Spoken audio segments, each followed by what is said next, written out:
You're listening to Campus Killings, brought to you by AbJack Entertainment. Be sure to check out some of the other great true crime podcasts from this network, including The Murder in My Family, DNA ID, Zodiac Speaking, Scene of the Crime, Missing Persons, Beyond Bizarre True Crime, and Citizen Detective. All of these podcasts are available for you to binge on right now, wherever you listen to podcasts. Subscribe where you're listening to this podcast so you don't miss an episode.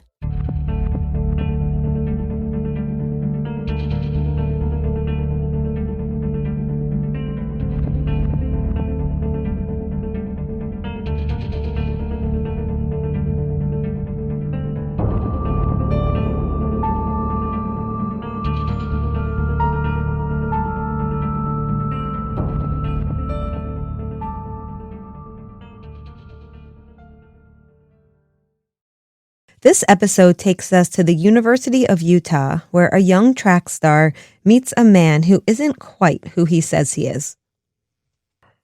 Lauren McCluskey grew up in Pullman, Washington, with parents Matt, a physics professor, and Jill, an economics professor.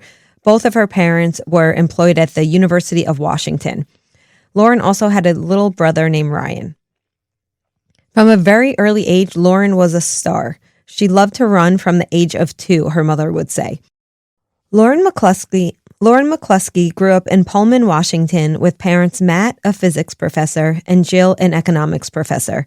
Both of her parents were employed at the University of Washington.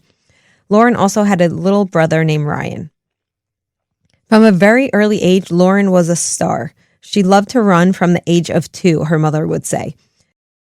At the age of 8, she broke 3 records in a junior Olympics track meet in just one day. She competed and excelled in several different track and field events in high school, becoming the Washington state champion in the high jump. Now, Lauren was very driven and very hard on herself. Her mother was her track coach, so the two shared a very close bond, but there didn't seem to be any tension that can maybe characterize a parent-child coaching arrangement. Lauren was notoriously shy and was quiet. In high school, she had a small group of close girlfriends, but no time for boys, and never had a serious long-term boyfriend. She also spent her time volunteering at the local Humane Society in her downtime. She was known for her love of cats. Lauren enrolled at the University of Utah, signing a letter of intent to compete in track for the school, which had recruited her.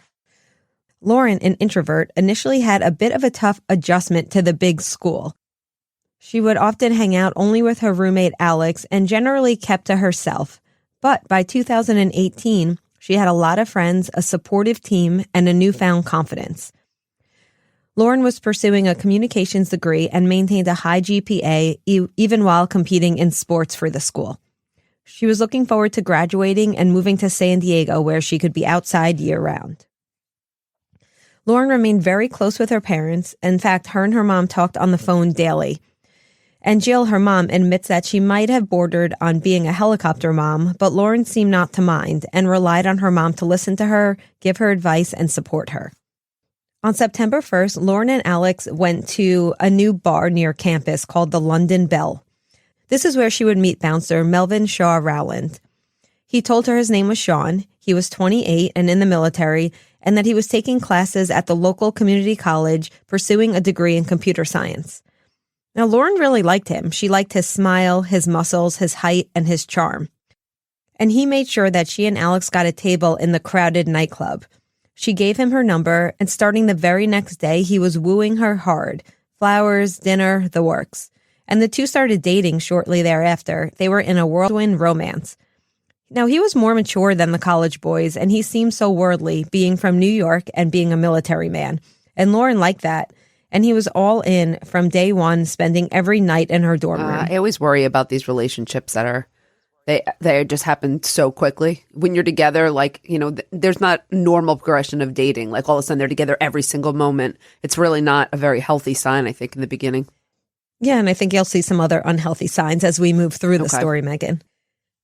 Now, Melvin was working as a security guard for a private company, and many nights he was just a contract bouncer for the London Bell. So he didn't actually work for that nightclub or bar particularly. He worked for the security company. So no background checks had been done on Melvin by this security firm. That's pretty ironic, isn't it? It's a security firm who doesn't conduct a background check. Doesn't that seem ironic? You would think they would know better. Yes.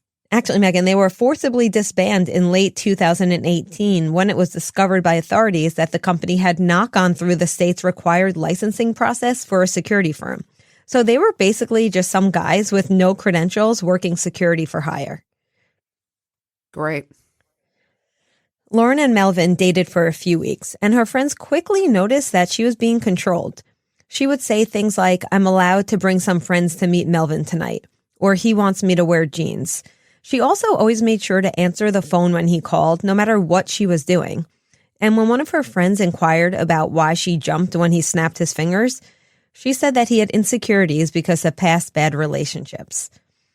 Her friends would say he was controlling, possessive, and jealous. He didn't want Lauren going to parties where other men were going to be, and he wanted her to buy a gun to protect herself.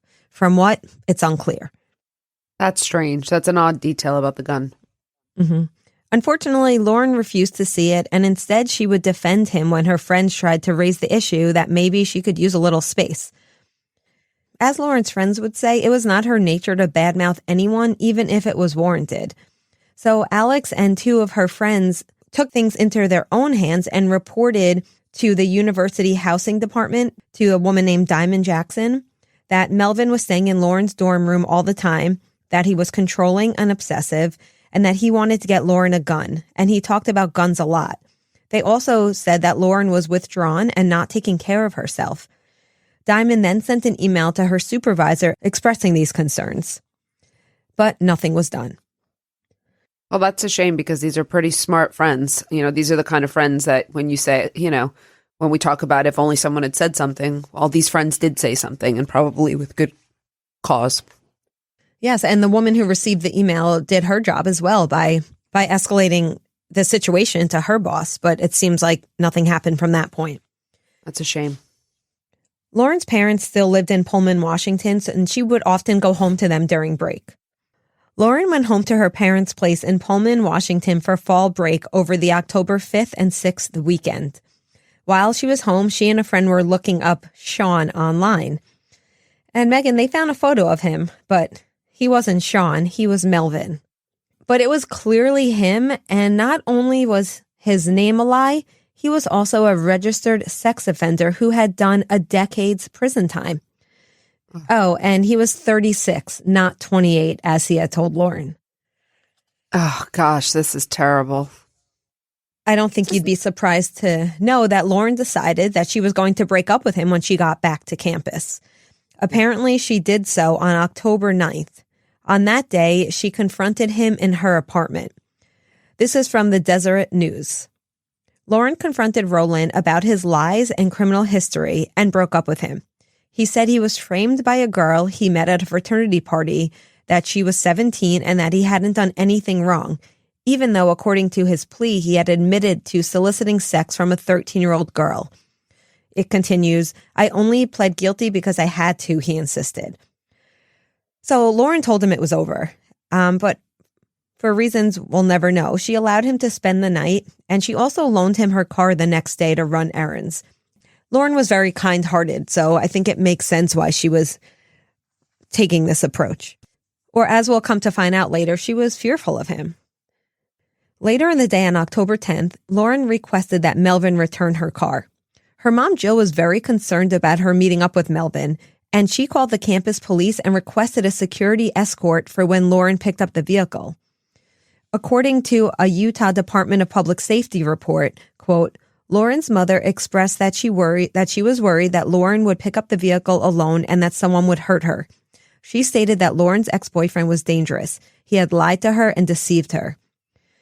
So campus dispatch contacted Lauren, who told them that she did not need help. Melvin had said that he would just drop the vehicle off outside of her house. But then Lauren called dispatch back because the vehicle had actually been left at a nearby stadium, and she was requesting a security escort to go pick it up. And on the phone, it was reported that she sounded scared. She was afraid of what would happen to her if she met up with Melvin. So, and I think this is great that the Department of Public Safety would do this for her. They picked her up at her dorm and drove her to her car and made sure she was safely inside the vehicle before clearing the report. Now, Lauren's mom had also called back several times to be sure that the escorted pickup had actually happened and that Lauren was protected, and all of these calls are on record. Just 2 days later, on October 12th, Lauren started receiving text messages from an unknown number. In fact, she received a few messages from a few different numbers. And the senders claimed to be friends of Melvin, saying innocuous things at first like, "Why'd you break up with the big guy? He really loves you." But they escalated to telling her that he was dead and that it was her fault that he had killed himself, and asking if she would go to the funeral. Other messages suggested that she should kill herself. Now, the messages were ominous enough that she reported them to the university police, who took a report. The officer who took the report advised Lauren that not much could be done without threats or anything criminal in nature, but advised her to warn the message senders to stop contacting her or it would become harassment. I was going to say, isn't this, that's exactly what I was thinking. This sounds like harassment anyway. A course of conduct that would make someone feel threatened. And I think this sounds threatening. Yeah, I'm not sure why it wasn't harassment yet at this point. Okay. So even though the messages from Melvin's, quote, friends claim that Melvin was dead, he had texted her, so clearly he was not. He asked her to forward him these texts and led her to believe that he would find the people responsible for sending them. He made it so that she wasn't sure what was going on, whether he was behind it at all or not. Now, this is directly from the Utah Department of Public Safety report. Quote, during the time of these messages and the investigation, university police were unable to determine if it was Rowland or other people behind the messages sent to McCluskey. Rowland posed as other individuals from unknown numbers while continuing to communicate with McCluskey from an unknown number, feigning that he was upset that McCluskey was being harassed with the messages. None of the messages contained threats of violence or harm. Then the next day, on the 13th, Lauren filed a second report with the university police that stated that she was being extorted. Someone had threatened to publicly circulate explicit photos of her that she had sent to Melvin, or that he had taken of her. And she was told if she did not pay $1,000, these photos would be circulated. I mean, this is a crime right here. We've got extortion right here. Absolutely. And so she confronted Melvin about the extortion, or she confronted him over text, and he told her that he too was being extorted. This guy. The individual then sent the photos to Lauren to prove that he had them. One photo showed Lauren's face and her recognizable dorm room. Her life would be over if this ever got out, so unfortunately she sent $1,000 by Venmo. I can't. This is so disgusting, and I feel so terrible for her. But she's a smart girl because she and her friend Alex immediately went to the station and met with Officer Miguel Darris to file a report about the extortion. Now, they were surprised that the officers didn't seem too concerned about any of it. The officers suggested that maybe someone hacked Melvin's phone and said that since Lauren wasn't sure that the extortionist was Melvin, that the police couldn't really do anything. Officer Darris didn't even talk to Melvin, and no one even looked up his offender status because, Megan, if they had, they would have learned that he was on parole and was in violation of his parole because of his extorting Lauren, and he would have been arrested.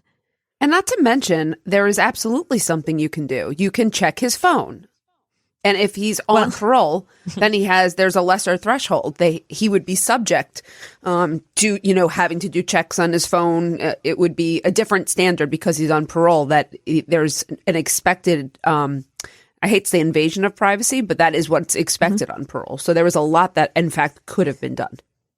Well, get this, Megan. According to Alex, one of the officers who looked up Rowland, he was looking him up on the campus directory, and he told Lauren that this guy seemed like a pretty good guy who had only been stopped for a traffic ticket on campus.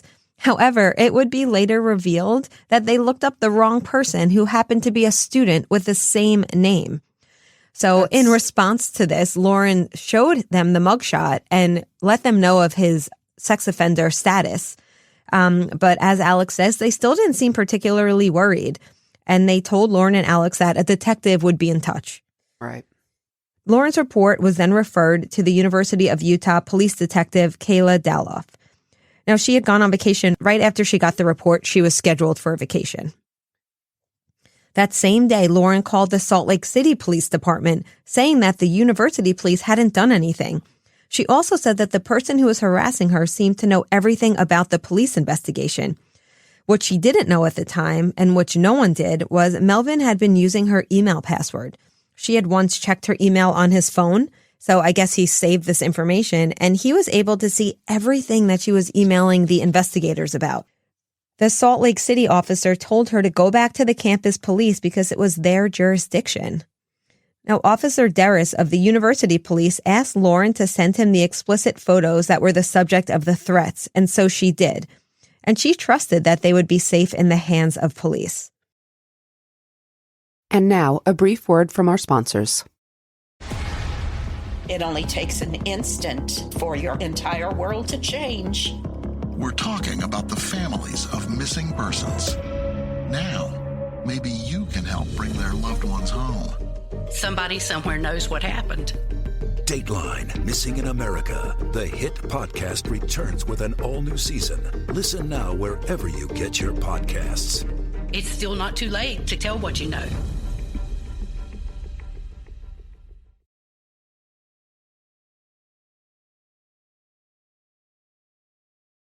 None of what I'm going to tell you now was learned until later, but on October 16th, Melvin told coworkers at the General Dynamics call center where he worked that he had extorted Lauren. He actually told his supervisor and another colleague that he had, quote, sex-torted the university student that he had been seeing. And he also laid out all the details about the photos and about the $1,000 Venmo payment. He also said he had access to her email and that he could see that she had messaged the campus police. He said he was very afraid of going back to prison. So this is escalating very quickly. Unfortunately, Megan, these coworkers were not like Lauren's friends. They did not say anything. Because if either coworker had reported this, Melvin would have been arrested for a parole violation. But no one seemed to bat an eye about what he was bragging about. That is so unfortunate. On October 19th, the assigned university campus police detective finally called Lauren back. Lauren told her that she believed the person extorting her was Melvin himself because one of the photos that was sent to her as part of this extortion plot was one that she and he had taken together. She also reported that she had received a phone call from him trying to disguise his voice and using an unfamiliar number. The detective told her that she would work on it, but that it would take some time. She didn't read an email that Lauren sent her on that day, the 19th, until after Lauren was already murdered. Over the next 2 days, Lauren collected screenshots of continued harassment messages from Melvin and sent them to the police. She asked her friend Shelby to meet her at the library, saying that she didn't know what to do. Her ex was scaring her and the police were not doing anything. Sounds like I'm sure you're going to address it, but I'm trying to count the number of times she called the police, and it sounds like it's a lot. Megan, from October 10th to October 22nd, she called the campus police department more than 20 times reporting her concerns. I mean, this is not a case where they didn't have the information. It's such a shame. No, she was crying out for help. And yes, as we'll discuss, she was clearly failed. On October 22nd, Lauren received a message from a number that she did not recognize, but they claimed to be the deputy chief of the University of Utah Police Department. She's smart, Megan. She reported this message because she felt that its intent was to lure her out of her home where someone could get to her. The detective who took the report told her to ignore it. But eventually, Lauren was a good student. She had to go to class. So she went to a meeting and then she went to the student union and she was going about her day. Meanwhile, there were multiple videos of Melvin that day, dressed in black, carrying a bag, stalking around the campus looking for Lauren. Several times he is actually seen inside the dorm building, having been let in by students who were coming and going. At one point, he is visible in full Deadpool costume, just moments behind Lauren as she enters her dorm building. And she clearly did not know that he was there. How haunting is this? This is haunting, yeah. Sometime later that afternoon, a guy who lived in the dorm building let him in. Now, this was a neighbor of Lauren's who was acquainted with Melvin because he had seen him around with Lauren. Melvin asked this guy if he could hang out in his room with him and his buddies. Basically, Melvin wanted a vantage point near Lauren's room to wait for her. This is like, I'm getting the chills as I read this. There was so many opportunities for things to go different in this case. Melvin would hang out in this guy's dorm room all afternoon. And he told these students that he was a student named Apollo and that he was a Marine and a senior with a 3.7 GPA. He then asked the students if they had any idea what was in his bag. And if they did, they'd be, quote, trippin'. He then showed them a gun and told the students that it was a military-issued Beretta. None of these students were afraid or reported anything? I mean, okay. Or it's possible they were afraid and that's why they didn't report anything. Okay. Well, around 7:30, the student left to go to the library, and Roland, now 8:10, he was seen on an exterior camera walking off in the other direction. Around 8:18 p.m. that same night, Lauren walked toward her dorm on the phone with her mother. And the Deseret News had a great article about how Jill, who was on the Stairmaster at the time, and she had her phone on speaker while she was talking with Lauren as she finished her workout. And this is, according to, again, the Deseret News, this is what transpired. Lauren said to her mom, "I've got good news, Mom." She had done well on a quiz that she just had taken in her health communications class. And she had a big assignment due at midnight in an online theater class that she was taking. But she was on top of it, she reassured her mom, and she was headed back to her dorm to turn it in early. Now, Lauren's tone was so lively and animated that her father, Matt, was able to hear her from the next room. And Matt says he almost called out to Jill to turn the speakerphone down, but he said he stopped himself because Lauren sounded so lighthearted and he couldn't bring himself to interrupt. "I love you, Mom," Lauren had said as she was wrapping up the call. Then, in an instant, everything changed. "No," Lauren says, no longer talking to Jill. And then the words come gushing out in a torrent-laced panic. "No, no, no, no." Lauren begins screaming as her mom, helpless, yelled, "Lauren." Oh my gosh, her mom was on the phone when this happened. This is, such an awful thing for her mom to have to relive. And this was so close to the entrance of her dorm, so close, in fact, that Melvin's feet can be seen on the surveillance footage from the dorm entrance because, as you probably guessed by now, it was Melvin who grabbed Lauren. He then carried her to an adjacent student parking lot. There, he threw her in a car he had borrowed from his neighbor and shot her 7 times. He then slammed the door and ran. So he carried her to the car, you're saying? From the dorm? Yeah. Megan, and not only that. No one saw or interceded. It's bizarre Megan, to me. Her parents heard the whole thing because the phone was still on speakerphone. Oh. So, of course, they called the campus police at 8:23, frantically saying, "We think something happened to our daughter." He said it sounded like somebody grabbed her.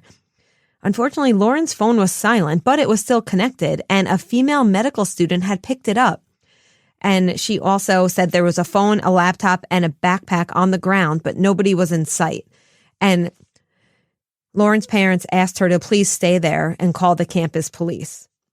2 other people called the campus police about this time. One said that they saw a backpack on the ground, and the other was a student saying that someone's things were scattered on the ground. And the police could be heard saying, "I think we have a kidnapping." Can you imagine the parents? They live 600 miles away and they're hearing all this on the phone. No, I can't. The campus quickly went into a shelter in place. The police didn't know what was going on. They flooded the parking lot and the dorm by just 8:32. Melvin was immediately identified as a suspect in the shooting, and information about his identity and wanted status were broadcast as an alert at 10:10 p.m. And as I said, the McCluskeys felt helpless. They waited for information. They didn't know what was going on. They could only hope that, their daughter would be found okay. It didn't take police long to find Lauren. Some students had heard shots and shell casings lay on the ground. At 9:55 p.m., police found Lauren's dead body in the back seat of a silver Buick Lancer parked in the parking lot right outside her dorm, right near where she had been abducted. Lauren's track coach had been the one to call Jill to tell her the devastating news. Meanwhile, Melvin cut across the campus, which was now dark, and he called a woman he had met on a dating site and asked her to pick him up. He told her he had just finished a workout at the university gym. This is not a very bright guy. I mean, how did he think he was going to get away? I can't imagine he thought he was going to get away with this. I really don't understand that. Yeah, you're right. I don't know if he just didn't think this through or at this point he just didn't care. So let me tell you what ends up happening. Melvin was picked up at a campus light rail station at 8:38 p.m. by a Hyundai Sonata. And this is all on video.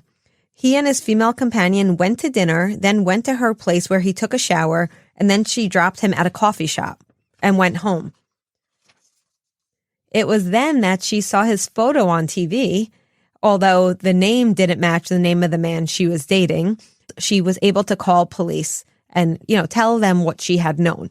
Now, the campus was crawling with police. Students were on lockdown and the parking lot was cordoned off.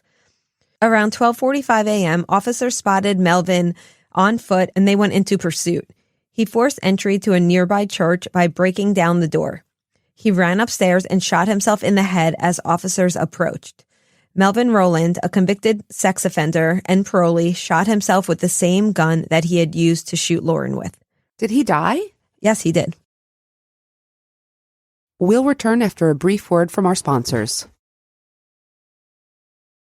Classes were canceled on the 23rd as word spread across the campus that a student had been killed. Lauren's parents flew in and a memorial service was held. Teammates spoke about her, people laid flowers on steps, and everyone was just in shock. Track coach said, quote, Lauren's kindness, positive attitude, and work ethic were always on display, regardless of the people she was with or the activities she was involved in as a student athlete at the university. It's simply who she was. She was always present and in the moment with her teammates and friends. That is more difficult than we all realize in today's world. Yet she did it with ease and grace on a regular basis with everyone she knew. Are you going to tell us a little bit more about Melvin's background? Yeah, so Melvin was born in Brooklyn, New York on May 12th, 1981, and he was adopted by a couple, Austin and Ann Rowland. He later said that his childhood was completely normal, although his adoptive parents died when he was just 15 years old. He was then placed in a group home and went to school for troubled youth in Colorado. He then returned to New York. Then Melvin moved from New York to Utah when he was 20 years old to participate in the Job Corps program.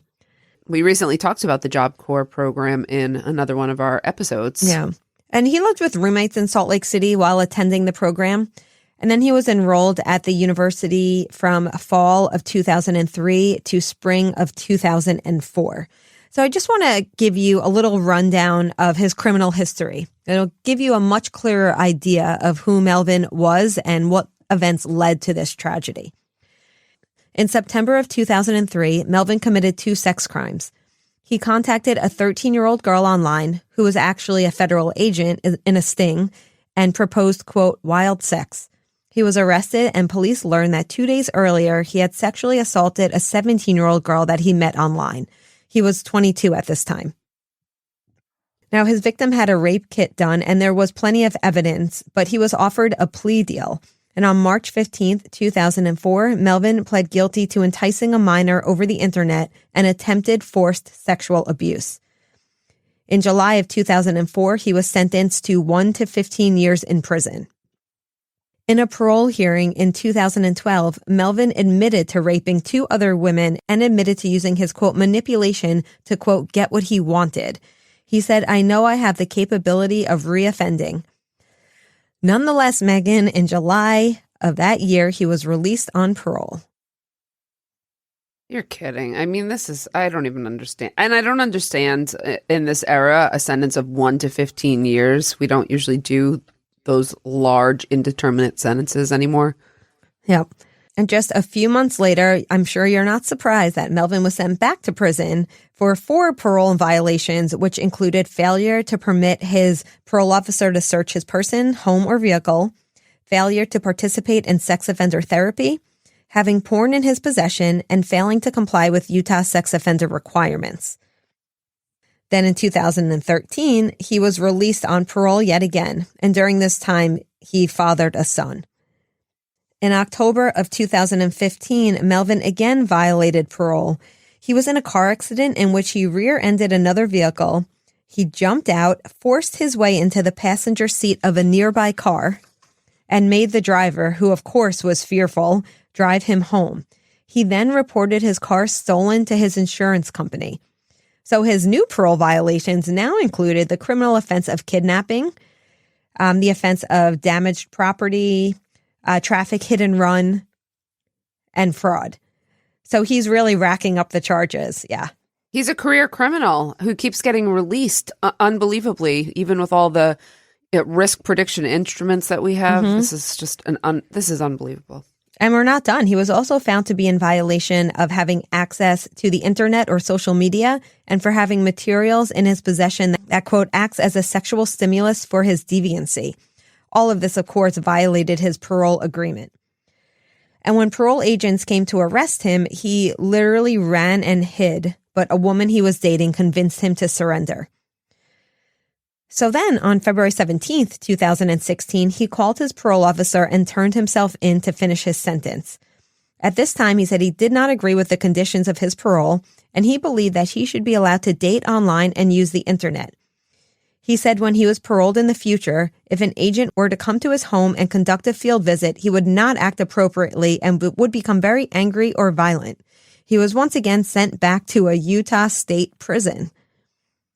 March 30th of the same year, talking a little over a month later, there was a parole board hearing, and the board hearing officer testified that she felt that Melvin was a public safety issue. Every time he had been on parole, it had been discovered that he was accessing the internet and seeking sexual partners. While in prison, he also demonstrated predatory behavior and had tried to get a female inmate, one that had been released, to wear provocative clothing across the street so he could watch her from a window. He also tried to manipulate a jail employee to get access to the internet, and so on, Megan. This is clearly somebody that should not be on the streets. But unfortunately, Melvin was released on April 17th, 2018, after completing sex offender therapy.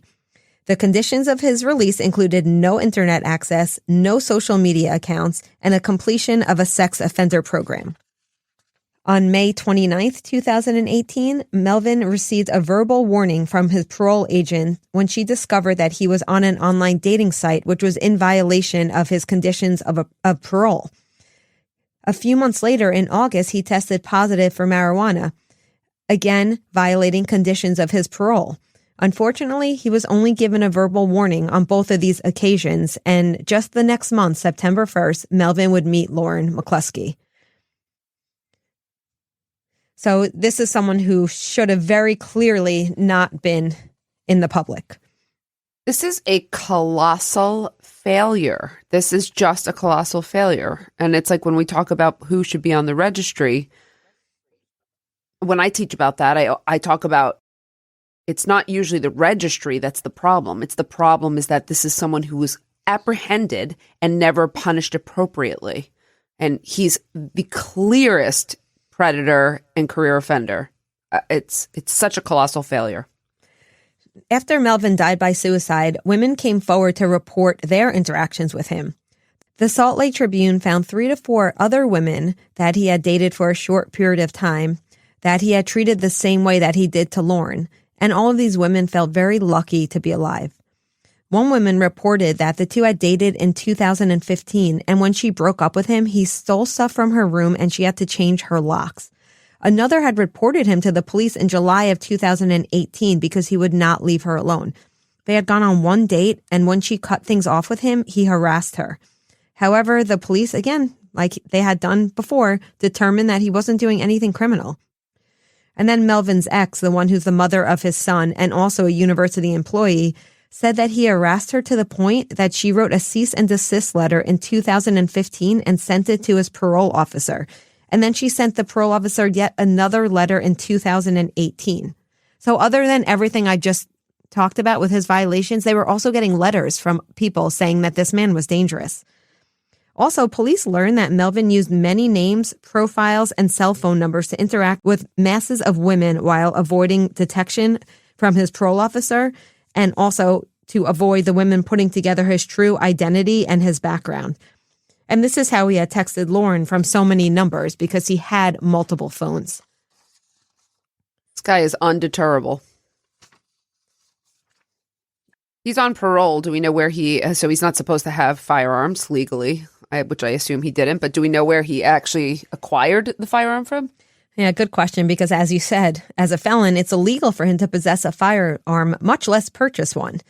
It turns out that he had asked a friend of his, Nathan Vogel, to help him get a gun because he said he wanted to teach his girlfriend Lauren how to shoot. So Nathan went to a gun store in the company of a female friend, Sarah Emily Lady, who actually bought the gun. Now, Nathan was arrested after Lauren's murder for illegal handgun purchase, and he pled guilty in June 2019, and he was sentenced to 3 years of probation. Sarah's case was dismissed in September 2020 after she completed a 12-month diversion program. And now, a brief word from our sponsors. So we're going to switch gears a bit because this next part, Megan, is truly shocking. It came out that on October 15th, Officer Miguel Deris of the University Campus Police, the one who took Lauren's initial report, had shared Lauren's explicit photos with his colleagues. He had forwarded the images to the detectives in charge, but he had retained copies for his own purposes and showed them to other officers. Oh. If you don't tell me that he was fired, that there's charges, if you don't tell me something, you better tell me something about this. All right, let's spend a moment talking about this. Well, I can tell you that Jill McCluskey, Lauren's father, tweeted, quote, Michael Deris showed Lauren's private images to officers unrelated to her case. It is a misdemeanor to share nude photos without consent. His actions cause harm to us and to women who will now hesitate to report to police. In 2020, Salt Lake County District Attorney Sim Gill decided that there were not grounds to slap him with criminal charges for this. He stated that while the officer's conduct was reckless, he had doubts that they could prove that it was, quote, knowing, which is the standard needed to fit a charge of official misdemeanor, which would be a Class B misdemeanor. And of course, the officer denies any wrongdoing, claiming that he was showing the photos to colleagues in a shift change briefing because he was seeking guidance on how to properly store them. And he had also showed the photo to help a sergeant in the investigation. Was he reprimanded, fired, anything? Do we know? So although state investigators didn't conclude that he saved the files or emailed them to anyone, it was known that he accessed them multiple times and showed them to others on his phone on at least 4 occasions, according to a review conducted by the Utah Department of Public Safety. And on 2 occasions, he showed the photos to fellow officers and supervisors, apparently asking on how to handle the digital evidence. Some officers did report that there was some unprofessional comments being made. One recalling that he said he could, quote, look at the pictures whenever he wanted. Ugh. Yeah, this is an extreme failure. And the university police started an internal investigation. And the university students in Utah staged rallies and walkouts demanding Deris to be fired. There was also a change.org petition that demanded his termination that got signed by over 135,000 people. The whole thing was an absolute mess and resulted in the university's police deputy chief resigning and 2 officers being terminated. But Deris just ended up on another local police force, although he did end up being fired when more news came out. So he was fired. It doesn't sound Senator Gary Herbert ordered an investigation into how the Utah Board of Corrections and the Utah Board of Pardons and Parole handled Melvin's case. The report, which we had cited several times in our research, was issued on December 19th, 2018. Basically, it summarized all of Melvin's incarceration and parole history. It recommended that parole status be added to criminal history reports and said if the campus police had known he was on parole and communicated his harassment of Lauren to his parole officer, then he could have been prevented from killing her. But believe it or not, the university president made a public statement, quote, this report does not offer us reason to believe that this tragedy could have been prevented. Yeah, I would disagree with that. Obviously, they're just worried probably for the PR of the university at this point. On March 13th, the Utah legislature passed a campus safety bill supported by the McCluskeys. The bill would force greater accountability on colleges by requiring them to develop and publicize a plan to make sure those who are stalked, sexually assaulted, or abused by a significant other can report the crime and get the help they need. But that definitely was not enough for the family. They were really angry at the university's remarks, claiming that it wasn't their fault and that this couldn't have been prevented. So the McCluskeys sued the university in federal court and sought $56 million in damages. The main points being that the police ignored Lauren's reports of stalking, physical and emotional abuse, intimidation, dating violence, and other behavior. And the attorney said that they hoped to prove, quote, deliberate indifference by the university. The McCluskeys also filed a wrongful death suit in state court. The lawsuit maintained that the school authorities, the police, and the housing department ignored Lauren's pleas for help and maintained that the school had a history of looking past harassment of women in its community. Now, both lawsuits were settled, and there was an announcement that an agreement had been reached and was issued on October 22nd, 2020, which was the second anniversary of Lauren's murder. The state would pay $10.5 million to the family, and the university would pay $3 million to Lauren McCluskey Foundation, which was started by her parents. Importantly, the school also agreed to make improvements to campus safety by training employees, educating students, consolidating evening classes. Stations from the university's internal review were implemented, and the entire campus safety department was restructured with 94% of its employees departing. Now there was a whole new chain of command structure put in place. So Lauren's parents, they got what they wanted. They got an acknowledgement that the school had failed Lauren and new policies and procedures put in place to prevent this type of tragedy from happening in the future. In a press conference that announced the settlement, the university finally acknowledged and deeply regretted that it had not handled Lauren's case as it should have, and that they were now honoring Lauren and ensuring that her legacy would improve campus safety for all students. And Jill McCluskey, Lauren's mother, also spoke at the conference saying, quote, this settlement is important for many reasons. It addresses how Lauren died, but it also honors how she lived. All of the money from the settlement will go to support the Lauren McCluskey Foundation missions, which include campus safety, animal welfare, and amateur athletics. And as part of the settlement, the university also pledged to raise funds to construct an indoor track facility and name it after Lauren McCluskey. And they promised to do this by the year 2030. The family ended the press conference by saying, Lauren McCluskey will always be associated with the need to more carefully monitor and make safe our nation's campuses. Because of Lauren and the cause that bears her name, lives will be saved.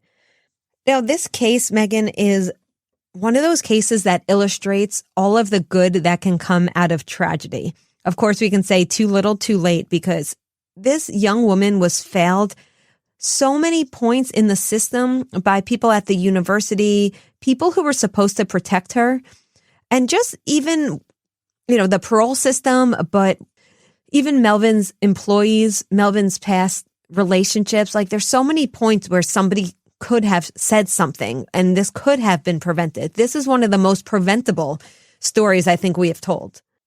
I would have to agree. I think this was one of those highly preventable crimes that frustrates me.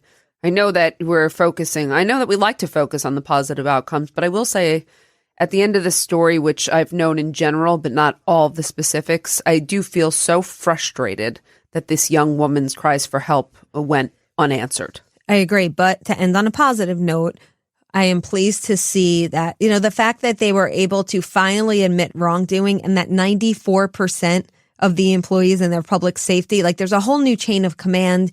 They changed over 30 policies. So I think that other universities can maybe look at some of these policy changes and instead of being reactive, let's be proactive and implement some of these changes before there's another Lauren McCluskey.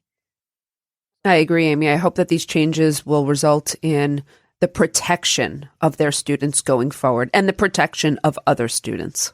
Yes.